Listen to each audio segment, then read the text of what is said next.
Salve Quinta Brigada! Sou o professor Fernando Rocha e hoje vamos falar de uma pesquisa feita na década de 1940 que perguntava o que passava na cabeça das pessoas que apoiavam regimes totalitários, fascistas. É um tipo de pesquisa interessante para quem gosta de Segunda Guerra Mundial, para a gente entender melhor sobre as causas da guerra, mas não é que fala muita coisa do Brasil de hoje em dia também? Essa pesquisa ela tem início ainda durante a Segunda Guerra Mundial, ainda durante a vida do Roosevelt, e depois ela continua. Em 1946, entra para a pesquisa o Theodor Adorno, que é um filósofo alemão. Ele estava exilado na Inglaterra por conta da perseguição do nazismo, e ele recebe essa proposta de trabalho na Universidade de Berkeley, lá na Califórnia. Os pesquisadores eles já tinham visto um texto dele sobre antissemitismo num livro que ele tinha escrito com o Horkheimer, que era o parceiro dele lá da escola de Frankfurt, a dialética do esclarecimento. E aí eles gostaram do trabalho e resolveram chamar o Adorno para participar dessa pesquisa. E ele fica no período de 1946 a 1949. Essa pesquisa ela tinha por objetivo identificar o que fazia uma pessoa se tornar um fascista. Então eles selecionaram cerca de 2.000 pessoas nos Estados Unidos, entre 20 e 35 anos, pessoas que não fizessem parte de partidos políticos, de sindicatos, pessoas brancas que não fizessem parte de nenhum tipo de minoria, ou seja, o americano médio. Então eles tentaram a partir dali identificar características para essas pessoas que tinham esse pensamento fascista.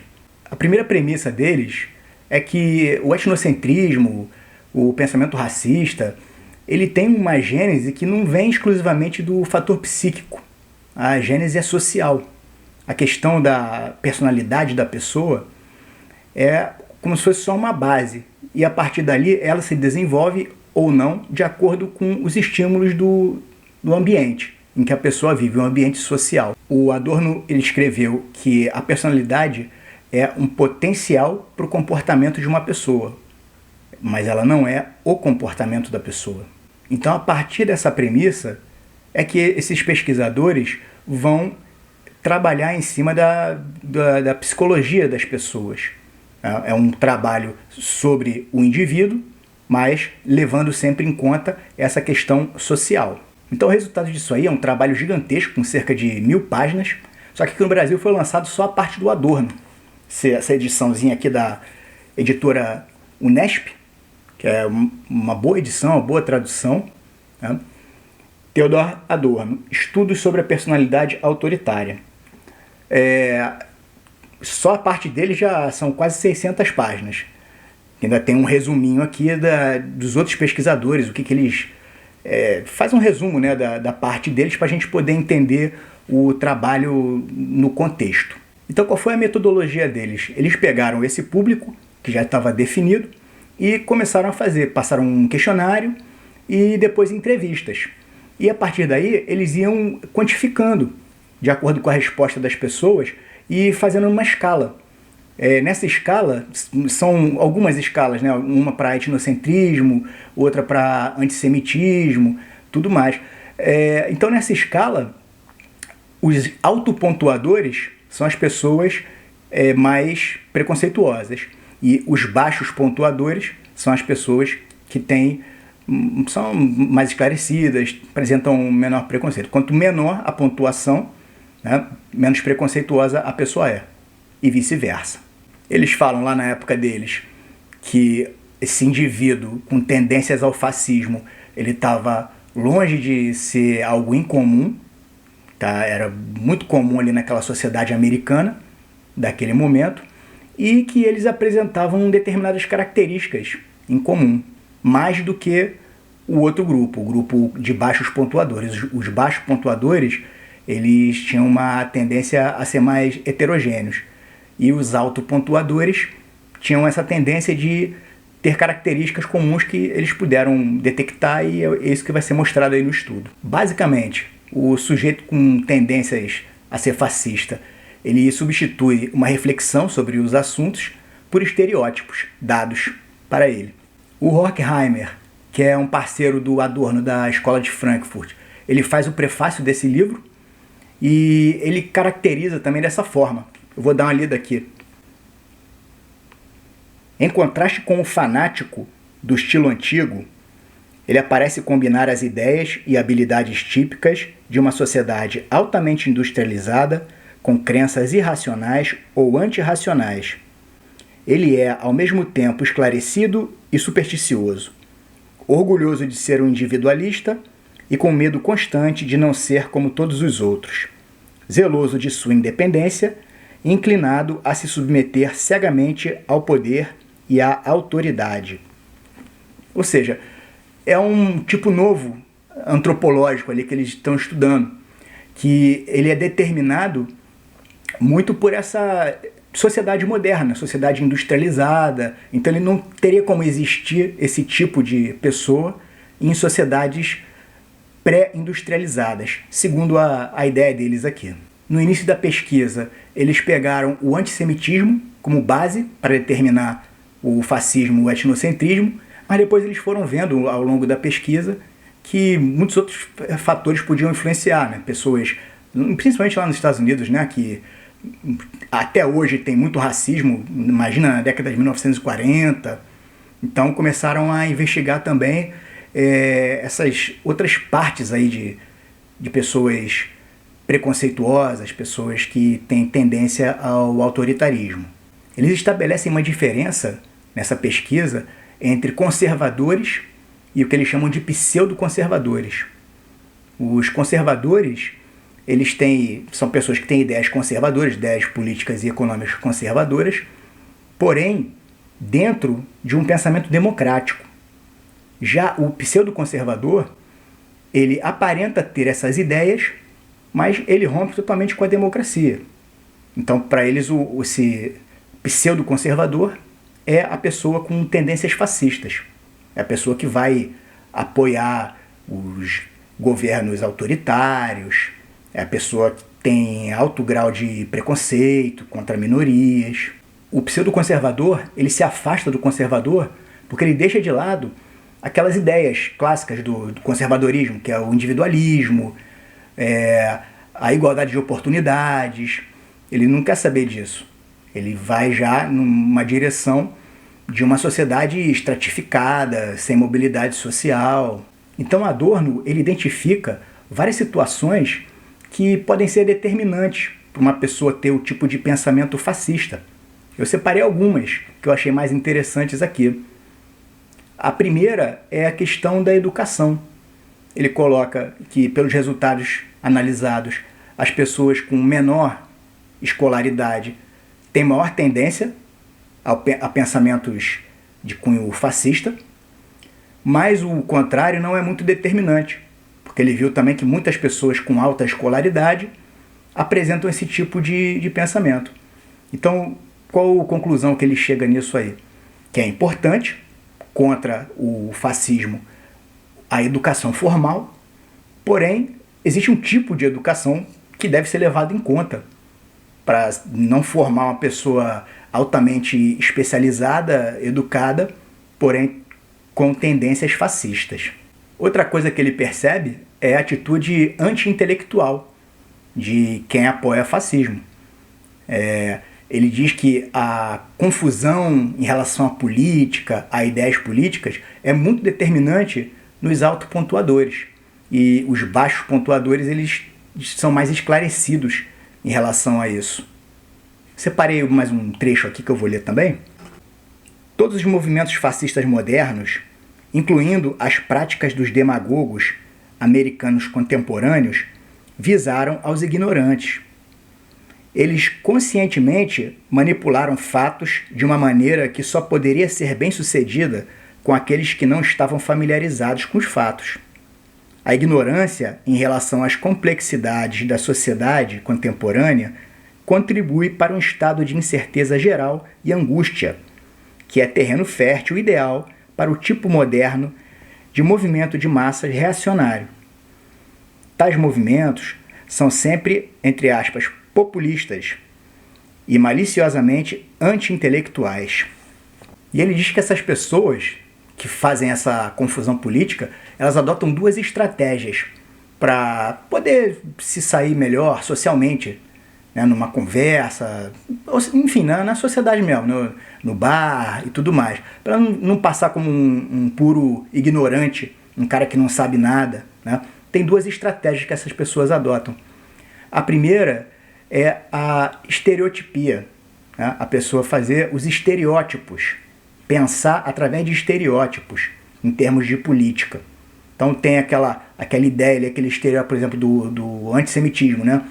Aquele estereótipo do judeu que está dado ali daquele jeito e o cara vai odiar o judeu pelo aquele estereótipo. Eles querem dominar o país, eles são avarentos, eles têm um plano para a dominação mundial, eles são agentes bolcheviques. Esse é o tipo de pensamento de estereótipo. O outro tipo de estratégia que essas pessoas utilizam é a personificação, né? É você pegar uma pessoa, uma personalidade, alguém famoso, alguém importante, e seguir totalmente as ideias daquela pessoa ali, que é o oposto da estereotipia, né? Porque ele pega uma ideia bem específica e o cara segue aquilo ali como se fosse um guia para ele se sentir ali que está sendo representado de alguma forma. O último ponto de análise interessante que eu achei, que eu separei também, é a motivação econômica das pessoas. Uma pessoa, por exemplo, na Alemanha, na década de 1930, ser antissemita e apoiar o discurso antissemita do Hitler. Uma pessoa que ganharia com aquilo, tirando um grupo social, no caso os judeus, do mercado, tirando eles das lojas, tirando eles das universidades, seja lá qual for esse tipo de mercado, alguém vai ocupar aquela vaga. E se o cara pensar, bom, saia o judeu e eu que sou alemão vou entrar nessa vaga, é um grande estímulo para ele, apesar deles não estarem muito interessados nessa questão, porque isso aí não precisa nem ser uma questão psicológica, né? É um ganho que a pessoa está vendo ali, é um ganho material, e não um ganho psicológico, como eles colocam muito nesse trabalho. Esse trabalho é basicamente de psicologia e psicologia social. Então eles trabalham muito com essa ideia de suprir determinadas carências pessoais. Em relação a isso, o Adorno escreve: o objetivo em direção ao qual a mentalidade pseudo-conservadora se volta, difusa ou semiconscientemente, é estabelecer uma ditadura do grupo economicamente mais forte. Isto deve ser conseguido por meio de um movimento de massas, que prometa segurança e privilégios ao chamado pequeno homem, isto é, membros preocupados da classe média e média baixa que ainda se agarram ao seu status e à sua suposta independência, caso ele se junte às pessoas certas na hora certa. Então o potencial fascista, ele também tem uma admiração pelos ricos e rejeita totalmente o auxílio aos pobres. É o cara que é contra a Bolsa Família, é o cara que é a favor da meritocracia. Tem outro trechinho aqui que eu também achei muito interessante e tem muito a ver com a nossa realidade hoje em dia, que ele fala assim: o homem que bate com o punho na mesa e queixa-se dos pesados impostos é um candidato natural aos movimentos totalitários. O interessante também é que dessas mais de 2.000 pessoas, nenhuma delas fala que é fascista. Nenhuma delas fala, eu sou fascista, eu gosto do fascismo. Nenhuma delas admite. Só de um grupo que estava fora ali da pesquisa, que eles resolveram fazer só como meio de comparação. Eles foram numa penitenciária, entrevistaram presos e foram num sanatório, num hospício, entrevistar pessoas com problemas psiquiátricos também. E só nessa penitenciária que ele encontra uma pessoa que fala mesmo abertamente que é fascista. Isso tem muito a ver pelo ambiente que eles estão estudando, né? Nos Estados Unidos. Os Estados Unidos estavam lutando contra o fascismo, ou tinham lutado depois da guerra, né? Já tinha acabado a luta contra o fascismo. Então, meio que pegava mal ali para a pessoa se assumir ali fascista. Não era que nem na Alemanha, que a pessoa falava abertamente, que era até bom para a pessoa, né, falar que era nazista, ou na Itália dizer que era fascista. Um último ponto que tem mais a ver até pra gente hoje em dia, pra nossa realidade, do que para aquela época lá, para pesquisa mesmo, o Adorno diz que eles não levaram muito em conta isso, é a questão da religião. Mas eles disseram que fizeram uma análise assim bem superficial, não pegaram nenhum grupo religioso, né? Não foram, por exemplo, no cinturão da Bíblia que tem lá nos Estados Unidos, não foram para nenhum daqueles grupos religiosos específicos, né? Tipo Quaker, tudo mais. Mas fazendo parte ali, né, no meio da pesquisa, eles conseguem ver indícios de que as pessoas que participam de religiões institucionalizadas, né, religiões mesmo de igreja, com dogmas e tudo mais, que elas têm a tendência maior ao fascismo do que pessoas que têm uma espiritualidade mais profunda, que seguem mesmo ali os preceitos religiosos e de forma mais pessoal, não através de organizações religiosas. Então, esse livro aqui, o Estudos sobre a Personalidade Autoritária, do Theodor Adorno, é super recomendado para pessoas que têm esse interesse na Segunda Guerra Mundial, na história do nazismo, para a gente poder compreender melhor. Uma pesquisa lá na época que foi feita, né? O que passa na cabeça dessas pessoas. Mas como eu disse no início, dá para a gente entender muito do que está acontecendo no Brasil hoje em dia, pegando essas análises também. É claro, não podemos incorrer nesse erro de pegar esse livro da década de 1940 e achar que ele vai dar uma explicação completa sobre a realidade brasileira hoje em dia. Não, claro que não. Mas que tem muita coisa que bate, né? A questão da religião, a questão do homem que bate na mesa, dizendo que é contra os impostos, essa questão econômica também, né? Se você for pensar bem, o racismo hoje no Brasil, né? Quem se beneficia economicamente de racismo é o branco. Então, aquela pessoa que tem esse interesse econômico, ela vai ser racista. E com essa onda aí de bolsonarismo que a gente está vendo, aumenta muito esse número de pessoas que abertamente se declaram racistas, que falam que você, né, que nem o rapaz lá, o entregador lá no condomínio, que o outro ficou mostrando a pele, falando aqui, você nunca vai ser branco, né? Essa pessoa, ela tem esse interesse de ter um grupo social que não vai ter o mesmo acesso aos benefícios econômicos do que ele. Então é menor concorrência para ele. A questão do anti-intelectualismo também, o que a gente vê hoje em dia, né? Que os professores passam cortes de verbas para universidades, para escola, o governo querendo tirar dinheiro do Fundeb para pagar a nova política social, né, que eles querem fazer no lugar do Bolsa Família. Não só questões governamentais, mas a própria sociedade, né, acusando o professor, essa coisa de escola sem partido, que o professor faz a cabeça de aluno para ser comunista e tudo mais. Por favor, né? Essa questão também dos estereótipos, né, que as pessoas falam de política, ou da personalização, essa situação louca que a gente está vivendo, essa seita de bolsonarismo, que não adianta, pode mostrar aí todos os indícios, as provas de tudo que esse cara faz, a família dele faz, e que tem gente que está aí ainda fazendo arminha, gritando mito, pedindo volta de ditadura militar também. Isso tudo a gente pode compreender em parte com essa leitura do livro aí do Theodor Adorno. É um livro relativamente simples, ele não tem nenhuma complicação filosófica, não tem nada de metafísica, não precisa ter um conhecimento aprofundado em filosofia para compreender o que está sendo falado aqui. Mas, de qualquer forma, é bom ter uma leitura de apoio.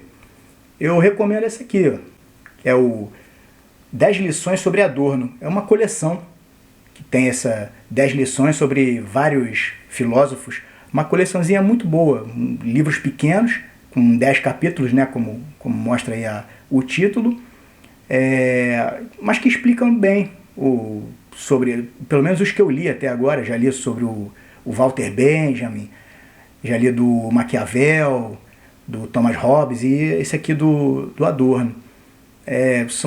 Todos os que eu li são de bastante qualidade.